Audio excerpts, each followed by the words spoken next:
The case I'm going to tell you about today took place in Osaka, located in the Kansai region of Japan. While the Kanto region represents modern economic power, Kansai is famous for its rich history. Osaka is the third largest city in Japan, known for its unique food culture and bustling commercial districts. The city features historic buildings, such as Osaka Castle, modern skyscrapers, ATV Tower, and popular shopping and dining areas like Shinseibashi, Dotonbori, and various gourmet streets offering a diverse array of delicious foods. Osaka is a vibrant city that attracts many tourists. With the rise of tourism, many locals rent out their vacant homes for short-term stays, offering guests homemade meals and other services. Numerous B&Bs bed and breakfasts have sprung up. Compared to traditional hotels, these B&Bs are more affordable, allowing visitors to fully experience local culture. B&B stands for bed and breakfast, which refers to small, budget-friendly accommodations that provide an overnight stay and breakfast. Most B&B owners operate family-run businesses. In Osaka, many locals have developed personalized B&Bs based on various themes, such as hot springs, Japanese cuisine, and other local specialties. However, among the many B&Bs, there are also black B&Bs, where guests don't need to show identification to check in. These black B&Bs are less formal, with basic facilities and environments, but their relatively low prices make them popular with certain groups. The main character of the story is Saki Kondo. She was born in Hemi City, Hyogo Prefecture. Saki worked as a saleswoman at a parts manufacturing company in Maida City, Hyogo Prefecture, northwest of Osaka. In 2018, after a day of work, Saki left the office as usual. She said goodbye to her colleagues, packed her belongings, and left the company. That evening, after work, she took a train straight to Osaka. Upon arriving, she walked hand in hand with a man, and they headed in a certain direction before disappearing into the night. On Saturday, February 17, 2018, the Hyogo Prefectural Police received a call from a woman reporting that her daughter, Saki Kondo, had been missing for 2 days. Saki was known for her dedication to her job. When she failed to show up for work the previous day without requesting leave, and her supervisor was unable to reach her, they contacted her mother to check on her. Saki's mother, who lived in their hometown in Hyogo Prefecture, stayed in close contact with her daughter every day. After receiving the call from Saki's colleague, she became very worried. She immediately tried calling Saki's cell phone but couldn't get through. After waiting another day without hearing back, she grew increasingly anxious and felt something was wrong, so she decided to contact the police. Upon receiving the report, the police promptly launched an investigation. The missing person, Saki Kondo, a 27-year-old office worker, was employed in Maida City, Hyogo Prefecture. She had previously lived with her mother, older brother, and grandfather. Her father, who worked in metal processing, had been working in Thailand for an extended period.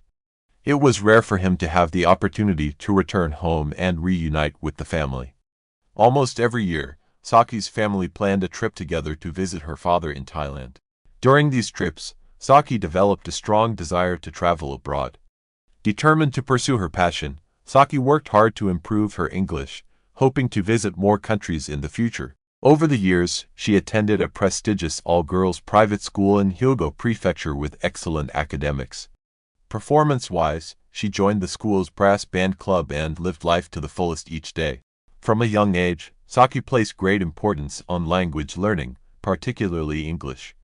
She made significant efforts and achieved a high level of proficiency, allowing her to read English magazines and watch English videos without any difficulty. After graduating from high school, she was accepted into a local university. With her strong English skills, she often spent her holidays traveling to European countries for short trips, where she made several international friends. After graduating, Saki started working early and went through a few job changes. 2 years ago, she secured a position as a saleswoman at a parts manufacturing company in Maida City. She then moved into the company's employee dormitory and began living independently. Saki was a warm and cheerful person. If she encountered a foreigner asking for directions while on the street, she was always kind enough to help. She often invited her foreign friends over to visit her home. At work, She was always willing and enthusiastic to assist her colleagues with any English-related issues they had. Saki was well liked by both her colleagues and family members. She was kind, friendly, intelligent, sensitive, and responsible, so she would never intentionally lose touch with the important people in her life. She lived a relatively simple life and seemed to hold no grudges against anyone. Her sudden disappearance left her family, friends, and colleagues deeply perplexed. The police then investigated Saki's social connections and uncovered a crucial lead from a friend. It turned out that Saki had told a friend on February 15th, the day she went missing, "I'm going on a date with an American after work. His name is Jay. I just met him online." This clue immediately caught the attention of the police. They compiled all the surveillance videos from relevant locations and streets to track Saki's movements after she left work. The footage revealed that a man, suspected to be Jay, was with her on February 15, 2018, the day after Valentine's Day. Saki left work and headed straight to a nearby train station. She took a train for about an hour to Morinomiya Station in Osaka. Around midnight, surveillance footage near the station showed her walking with a man. The two seemed close, displaying affectionate gestures, and were heading south. They looked like a couple. The surveillance system eventually tracked Saki and the man entering a hotel not far from the train station. They stayed at a B&B. However, in the following days, the surveillance footage only showed the man repeatedly entering and leaving the B&B, but Saki was not seen again. The man in the footage had a tall, slender build and kept his face fully covered. Surveillance video showed him wearing black clothing, including black pants, a black short jacket, and black short boots. He also wore a black baseball cap, a white face mask, and a pair of dark sunglasses, completely obscuring his face.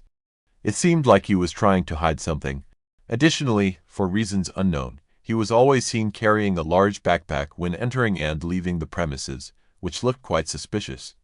The B&B they stayed at was located in the Higashisumiyoshi district of Osaka. It was an old three-story building. The exterior white, the walls appeared to have not been cleaned for a long time, showing signs of yellowing. The walls had several low, rectangular windows. The police managed to track down the owner of the B&B, hoping he still had a record of the guests who checked in at that time. However, unfortunately, it turned out to be a black market B&B. While it was listed for rent on Airbnb, a popular home rental app, it didn't have a proper business license. This meant that guests could book a room through the app without providing their real identity. As a result, the police were unable to determine the identity of the suspicious man. The police then shifted their focus back to the surveillance footage to track down the suspect. At that time, road surveillance systems were quite advanced and had a high coverage rate in the cities. The suspect seemed to be focused only on disguising himself and hiding his identity, without much awareness of counter-surveillance measures, so his movements were relatively easy to trace through the video footage. The police quickly pinpointed his location.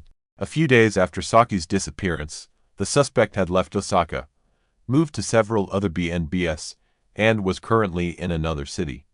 On February 22, 2018, a week after the disappearance, police arrested the suspect at a B&B in the area. The suspect was identified as Yevgeny Vasilovich Botar, born in 1991, a 27-year-old American tourist. He went by the name Jay online, the same person who had gone on a date with Saki. Jay was born in Odessa, Ukraine. His mother, Regina, was Ukrainian, and his father was Bulgarian, a professional doctor. When Jay was young, his parents divorced. Later, his mother met Benny Daisy, an engineer from the United States. They connected through a social networking site, specifically one that linked North American men with Eastern European women. After getting to know each other, Mr. Daisy fell in love with his mother. He personally traveled to Ukraine to bring her and Jay back to live with him. After returning to Texas, the two got married and started a new family life together. This is how Jay, then 9 years old, became an American citizen. Jay's stepfather treated him like his own son and cared for him with all his love. However, Jay never fully opened up to him. In his stepfather's eyes, Jay was very shy and always seemed to be just his mother's son. He had very few friends and didn't seem interested in expanding his social circle, only talking to his mother at home. No matter how much his stepfather cared, Jay chose to remain silent. On the other hand, It seemed that his mother had her own plans. After getting married and immigrating to the U.S., she began working towards obtaining a nursing degree. After several years of hard work and study, she achieved her dream and established herself in the United States. One day, she quietly took Jay and left Mr. Daisy. He searched tirelessly for them, but for a long time, there was no news. This caused him great heartbreak. Then, one day, he unexpectedly received a letter from his wife, Regina. Before he could feel any joy, he was left stunned. Regina had actually requested that he sign the divorce papers enclosed in the letter. It turned out that she had never truly loved him, but had only used him to become a legal U.S. citizen. After leaving Texas, she and her son moved to Long Island, New York, where she found a job using her nursing certification. Not long after, she met and fell in love with a local engineer. They eventually planned to get married. It was at this point that she realized she was still legally married to Mr. Daisy, whom she had long forgotten, so she wrote to him openly requesting that he sign the divorce papers. Upon reading the letter, Mr. Daisy finally understood everything. He realized he had merely been a means for her to immigrate to the United States. No longer wanting to hold on in vain, he was ready to sign the divorce papers. Afterward, Regina was free to marry her new love as she had hoped. The two of them moved to a house in Mastic Beach and began the happy life they had long desired.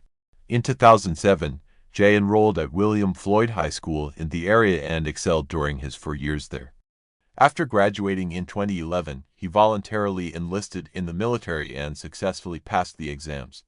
He joined the U.S. Air Force, as he had hoped. According to regulations, Jay was required to serve in the military for 4 years, but for reasons unknown, he was discharged after only 11 months and returned to his hometown in Long Island. In the time that followed, he led an idle life. Those who knew Jay were surprisingly unanimous in their assessment of him. They described him as quiet, shy, and reserved. He seemed to have a deep fascination with Japanese culture, always eager to visit Japan for vacations, and had traveled there more than 10 times. However, his purpose in going to Japan was not so simple. Beyond sightseeing, he also longed to find and love a gentle and virtuous Japanese woman. Anyone familiar with him knew that he had an unusual obsession with Japanese women. He had once confessed to a friend that he wanted to marry a Japanese wife. At the end of January 2018, Jay obtained a 90-day tourist visa and flew from the United States to Kansai, Japan. He planned to stay there for an extended period to enjoy a fulfilling experience. From this perspective, it's no surprise that Jay met Saki. However, when confronted with accusations regarding Saki's disappearance, Jay refused to admit anything, stating, "I don't know anything about her." With the surveillance evidence in hand, the police, of course, did not believe his denial. On the same day Jay was arrested, the police also obtained a search warrant from the court. A search was conducted at the B&B where the two had stayed, but the police did not find Saki inside, nor did they find any of her belongings or suspicious bloodstains in the worst-case scenario. So what method did Jay use to make a living? Breathing person suddenly disappear into thin air right before everyone's eyes. A sudden ominous feeling began to take hold. The police realized that the chances of Saki still being alive somewhere were incredibly slim. It was possible that she had been murdered. Over the next 2 days, the police carefully searched the B&B again and also checked other B&Bs where the suspect had stayed in recent days. Finally, they found a crucial clue at one of these locations. The suspicious B&B was located at Hanazono-Kyo 1-chome, Nishinariku, Osaka, just a 6 to 7 minute walk from the nearest station. It was a 3-story apartment building with gray exterior walls, surrounded by scaffolding, as it appeared to be under renovation. Like the others, this was also a black market B&B. The rooms were very simple, and the surrounding environment was not great. Staying here for a night cost only 230 yen, which is about 14 United States dollars. Because of the low price, it was typically rented by night workers and laborers in the area. The owner of this B&B had a strong the B&B owner recounted. "A few days ago, a handsome foreign guest with a suitcase stayed at my B&B for one night. Foreign tourists are rare here, so I paid special attention to him." After observing the scene, several police officers accompanied the B&B owner to the room where Jay had stayed. As soon as they entered, they noticed a strange odor, a mix of something foul and an overpowering fragrance. The closer they got to the room, the more unbearable the smell became. When they opened the door, they found a small 6-square-meter room. The cramped space was barely enough for one person to lie down. The odor in the room was so strong that everyone present felt deeply uncomfortable. It didn't take long for them to discover a suitcase left behind in the room. It seemed to have been sprayed with a deodorizer, possibly in an attempt to mask some foul smell, but it had clearly failed. The investigators carefully approached and opened the suitcase. They were stunned when they found a decaying human head inside. The sight at the scene left many of those present shocked and horrified. DNA comparisons confirmed that the head belonged to Saki, who had been missing for nearly 10 days. Faced with this new evidence, Jay knew he could no longer deny the truth. Desperate, the perpetrator confessed everything, recounting how he had met Saki, yet even to the end, he repeatedly claimed, "I didn't mean to kill her." It turned out that while Jay was known to friends and family as a reserved and quiet person, he had a completely different persona online. Though he had deleted all his related accounts after the incident, the truth was uncovered through the recovery of his data records. Jay frequently used Tinder, a dating app with users worldwide, mainly young and middle-aged individuals. Users can upload photos of themselves, add their interests and skills, and introduce themselves to others. If two users show mutual interest, they can connect. Once connected, they can start chatting online. The app also supports location services, allowing users to connect with others nearby. Jay seemed to lack confidence in his appearance, so he didn't post any real photos of himself on his profile. Instead, he found a picture online and used a more appealing online name, Jay. He had visited Japan multiple times and used the location suggestion feature of social media apps to connect and chat with local women, including Saki. He had been involved with nearly 10 Japanese women.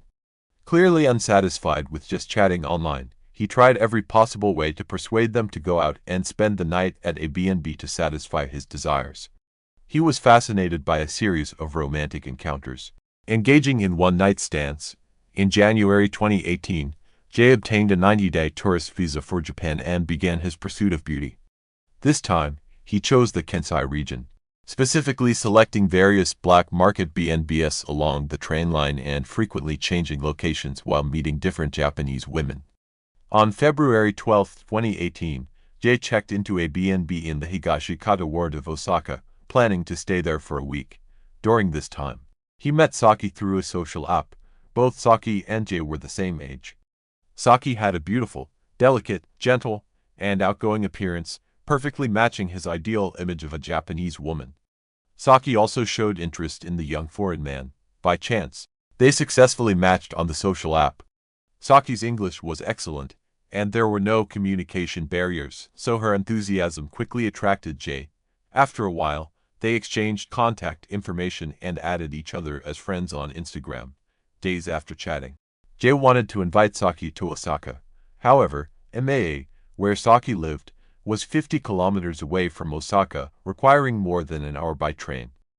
She felt it was too soon to meet in person since they had just met, so she told him, "I'm busy with work and would like to get to know you better first." No matter how hard Jay tried to be persuasive or assertive, Saki still refused to meet. Fearing that his target might slip away, Jay felt the need to be more decisive. He pressured her by saying, "If you don't meet me, I'll come to your house." Hearing this, Saki found it difficult to refuse. He continued to push her, "I know where you work and where you live. If you don't agree to meet, I'll come to your house." After much consideration, Saki finally compromised. She promised Jay she would come to Osaka to meet him after work on Thursday. The day of their meeting quickly arrived. That day, after work, Saki took the train to Osaka's Morinomiya station. Jay was already waiting nearby. When Saki saw Jay in person, she was a bit surprised because he looked completely different from his profile picture on the social app. However, Jay was friendly and considerate. After a few pleasant exchanges, Saki let her guard down, and the two walked together toward the B&B, laughing and chatting closely. The next day was still a workday for Saki, so she planned to return to Ma early to be on time for work and had no intention of staying long, but she never imagined she would never get the chance to return. During the investigation, the police discovered that before Saki, there had been 4 to 5 other women who stayed at the same B&B with Jay. However, none of them were harmed. Saki was the only victim, Currently, finding the rest of Saki's remains had become the top priority. After several days of interrogation, Jay finally admitted to dismembering and disposing of Saki's body. However, he remained tight-lipped about what had happened at the B&B that night. On February 25, 2018, based on Jay's confession, the police went to the mountain near Osaka and entered the forest. After searching, they found a spot where the ground had been disturbed. There, the police discovered Saki's arm, and her torso was found not far away.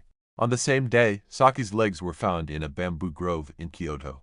No one could have imagined that Saki, who was so kind and enthusiastic, would meet such a tragic end. Her family was devastated after learning the news about their daughter.